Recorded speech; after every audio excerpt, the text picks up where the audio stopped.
Okay, well, I wanted to say that I'm honored to be here and would like to thank the organizers for giving me a bit of time to say a few things about culture. So now I'm going to discuss the possibility of making a map to approach other cultures. And I'll start with a little story. In 2002, some NGO initiated a very good project among the Bushmen. Many Bushmen are 2-day carry away from any health care. And so they decided to train local village medics and equip them with anti-malarials, with TB drugs, with diarrheal drugs, and so on, so that when people were sick and they couldn't get to health care, they could treat them right there. And so they gave them a 3-month supply of drugs. Came back and found within the first 3 days in all the sites, all the medicines had already been given out. So they decided, this project has failed, it won't work in this culture, Bushmen just give everything away. Culture is complex, as the Bushmen would say, katami, which means it defeats me. But, you know, culture, like in this wig, this headdress from Papua New Guinea, you don't have to understand the meaning of every little feather in this wig to navigate well. And so culture is complex, but it can be navigated because we are all one species. We do have universal behavioral predispositions that are found in all cultures. And these can make up signposts to make a map of culture when you come in new culture to find out what you need to know. Individual cultures elaborate, repress, transform these universal tendencies via many different beliefs and traditions.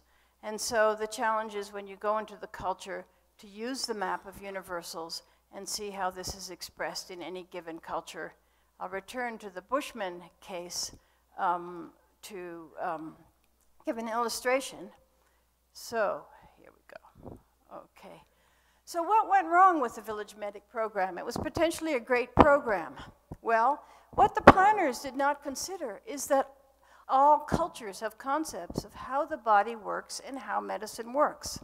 In the Bushmen, medicine, ngum, given by the trance dancers, is a positive force, and they can generate enough of it to heal the whole community while they're healing a sick person and make everybody strong and doing well. Our medicine, biomedicine, mostly is poison to take care of illness. You poison the disease, like malaria. And so it's not to be shared. I sat down and explained that to the Bushmen. Our medicine, you can't take too much of and you can't share it because it's poison. Yours you can share because it's a positive force. They looked at me and they said, why didn't they tell us that? So some of these things are quite simple. There's a picture of Bushmen healing. Okay, and the next program they started out there was a health education program. As these women just sitting and making their beads, the health educators were completely ignored. And in one village, people gathered and they actually turned around and turned their backs on the health educators. And they said to me, why do the doctors come here to tell us to stop smoking instead of curing us? They went on to say, tobacco's our medicine. It's the only thing that makes us feel alive a few times a day. And the general principle behind this is humans are smart. They all pay attention to successful models, and then they make cost-benefit analysis. Does this work? Does it work? So if you can use some successful curative medicine, particularly surgery, this brings trust, which then later will make people accept health, education, and instructions in other areas. So here are some of the universals. I don't have time to discuss these. I could spend an hour on each of them, but I'm sure they'll resonate with you. All people tend to defend turf, and they have cultural conventions to define and defend their turf. All people seek status. All people define what's public, what's private. All cultures build networks and depend heavily on them for support. All cultures have rules to regulate marriage. All cultures have concepts of time and how it should be structured. All cultures have conventions to invest in kids. All cultures have spiritual beliefs, and all cultures have conventions to communicate. This is all I've been able to identify so far as universals, what are on these two slides. It's not infinite. And all cultures form concepts of the body. How the body is created, what is personal space. I'm sure if you've ever been to somewhere like Russia, you realize that the personal space is a lot closer for discussion than ours is. Appropriate dress and decoration, ideal body images, how the body works internally. All cultures have different views of this, as probably individuals do. What is defined as food, what can be ingested, body fluids, what is their meaning, what must be done with them, pain, public pain, private pain, ways of expressing pain, and a sense of the afterlife and how to go there. So I'll just give you a few examples of this, more specifically, how the body is formed prior to birth. All cultures have different concepts of this, and this defines who owns the child. And who owns the child and who has rights over the child affects decisions over health care. So some cultures may believe that the child is formed mostly by the father's line, and it's only the father's line who has control, other the mother's. Disabilities or deformities are often attributed to prenatal events, sins of the parents, or a dead child returning, so that people may hide these children with deformities away so that no one will know about what happened in the family. Sometimes they're even put to death. And of course, in our own society, ideas about how the body is formed prior to birth has a lot of discussion around in amniocentesis. Another universal is, whoops, I've got too fast here, is ideal body image. Each culture has an ideal body image. For some it's very thin, for some it's very fat. And this causes many behaviors, such as medical intervention for beauty. Female circumcision is one of these. It also can cause people to refuse medical intervention. Certain ideals for penis will stop people from having male circumcision, which reduces AIDS. Fattening or wasting are related to ideal body images, foot binding, etc. And if you try to do something surgically or medically which interferes with body image, that is a non-starter. Another universal is internal body functioning, and this is the most important, I think, to surgery. You have in different cultures humoral theories, South America, Asia, hot and cold, having to balance them. You have the Indian Ayurvedic system with the 5 elements. My family had the German plumbing model in which you were purged. Everything was, the body was seen as a big plumbing system. Many in our culture, people see the body as a machine, which can lead to very bad behavior because people say, oh, I don't need to change my behavior. My body's a machine. People are going to replace the parts. So these cultural concepts affect how people explain their symptoms. They may, if they have a different idea of what's going on in the body, they will explain symptoms differently. How they understand you when you give medical advice, compliance, resistance to behavioral change, if you think you can just replace the part. And for surgery, removing body parts can often make people feel they're part human. Most traditional cultures have a very good sense of how the body works from slaughtering animals, and if parts are removed, it's serious. Or implanting artificial parts also can make people feel they're part human, and this can interfere with religious beliefs. And here's one example. We did a study out there having people draw sexual intercourse. And the Bushmen, I don't have the picture, I couldn't find it, but they drew 2 people having intercourse from the back and in this great detail, like this lady here, in their jewelry and the people. And the Bantu, you know, the big black people, drew sexual intercourse as a U for the vagina and a big bazooka, always. So right away, you knew in approaching them about AIDS, with the Bushmen, you could talk about testing fidelity in relationships, and with the Bantu, you might as well just talk condoms. Communication also differs a lot from culture to culture. Preferred forms vary with the culture, and that is no rocket science to find out. But we do know there are universals in communication, and that if you can put aesthetics and emotional impact, you can get the message over and the message will stick. This is an interesting shot in New Guinea.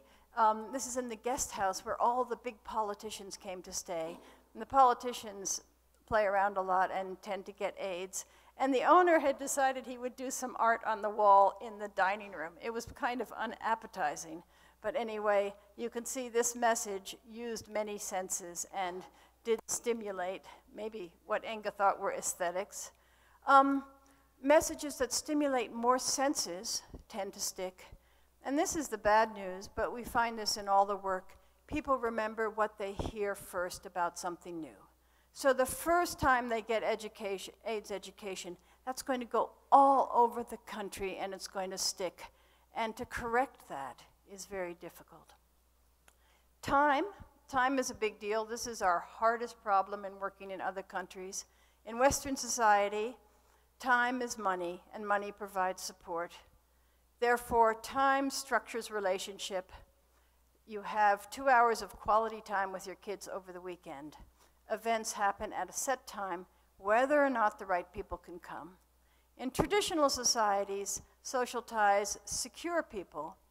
Relationships structure time, and events happen when people are ready. Relationships structure time in traditional societies, and we are all aware of this. If you work with the health staff in another country and someone is absent for the death of 5 fathers in 1 year and so many mothers, these are classificatory mothers and fathers. But like these old men discussing here, you've got to get your relationships right, because that's what's going to secure your future. And so it's always hard to balance off time. You never have a failed event in a traditional society because people wait until all the preparations and all the right people are there. And then privacy is the last one I'll do here. In Western society, the insurance and government covers health, maybe. Privacy protects our jobs, it protects our reputation. In traditional society, it's community who cares for the sick. They have to know what to expect of the patient. Privacy is often seen as a lie, and if AIDS is kept secret and then some people find out they have it, there is retribution and a lot of stigma. And privacy also curtails care. So here's a man getting treated for an STD in public, a Bushman.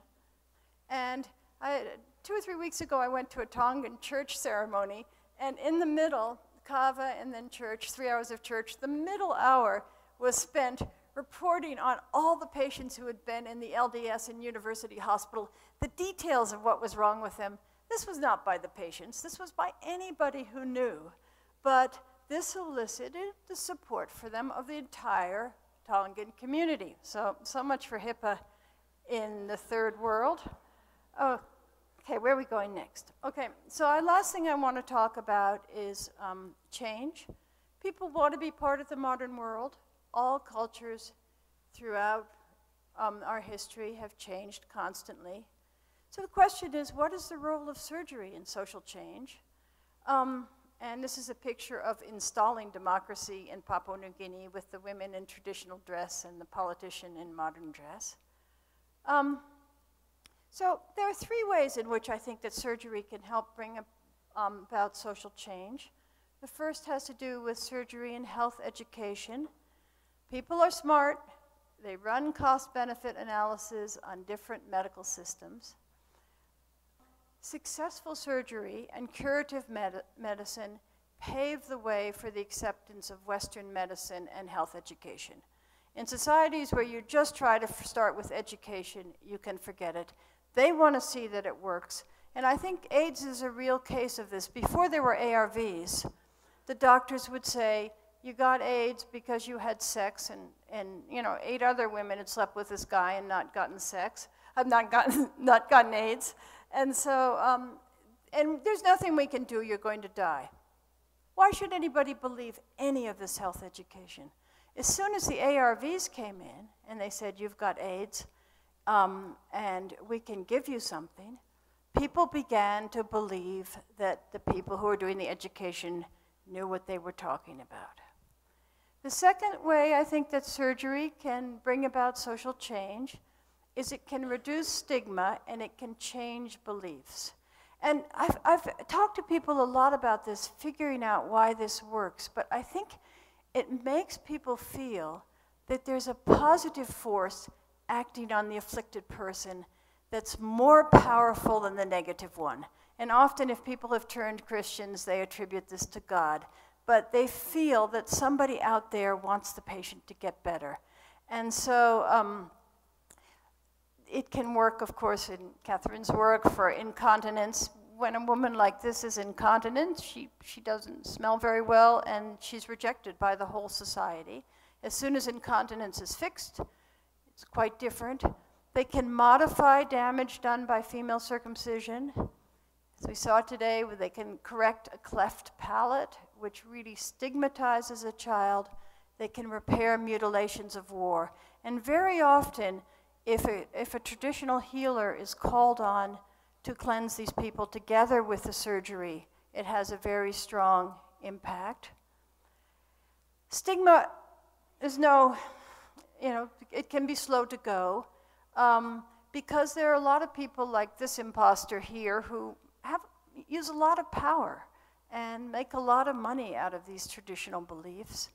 A few successful surgical cases attract attention. They raise questions about why did this happen to the person? Why did he get that way? But really a critical mass of successful surgical cases is required to alter social belief and practice. But I've seen this tipping point where people say, instead of saying, oh, you know, she's a witch, they say, oh my gosh, this is something the doctors can fix. So after you have this critical mass, slowly the traditional belief will go away. And the last of one, surgery alters productivity and roles. Cataract surgery, such as Jeff Tabin's great project, people see again and they can become productive individuals. Artificial limbs. In Ghana, Buruli ulcer, which could be very debilitating, can be operated on and changed. Fistula repair in women. An important thing, though, is that one must consider the entire body when altering roles, because sometimes the body goes down as a whole, and if you fix one part, it can be very hard for someone to be expected to take on another role. This picture here of Ambon Mati, he's a peacemaker in Enga, and when he had the old cataract surgery with the glasses to replace the lenses, everybody thought he could see a lot more than anyone else. So he got a lot of mileage out of that. You would think that, you would think that there would be no complaints about cataract surgery, but actually last September I was sitting around with the Bushmen. 58 of them had been taken in a truck, half-blind, semi-blind, blind, and had cataract surgery, and a few days later brought back and they could see. And they were discussing this, and they said, just as we were able to sit around, drink tea, and smoke, we could see again, and we had to go back to work. We're really looking forward to old age, and it truly, you know, their knees, their back, everything was sore, and they weren't so pleased about being able to see until another woman walked in and said, don't worry, it only lasts for a few months. And you could see everyone go click, and they thought, yeah, I can get the benefits of eyesight and still pretend that I can't see and not have to work hard. So as this lady said, you can have your lizard and eat it too. And so to wrap up, culture is complex. The details are seemingly infinite. And you must never start by saying, why do you do this? You should start by saying, how do you see the body? How do people gain status in society?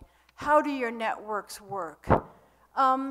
There are universal dispositions that are finite. On those 2 slides, I think I got most of them. And these can provide signposts for you to investigate. You can investigate, follow up the ones that are relevant to your work. And the great thing is, once you're on track, you know, because these are universals, people recognize immediately what you're after. So once you're on track, they meet you halfway and help navigate. So as a closing message, I'd say when it comes to culture, choose your path from our universal predispositions and go for it like these Rambo friends of mine in Papua New Guinea.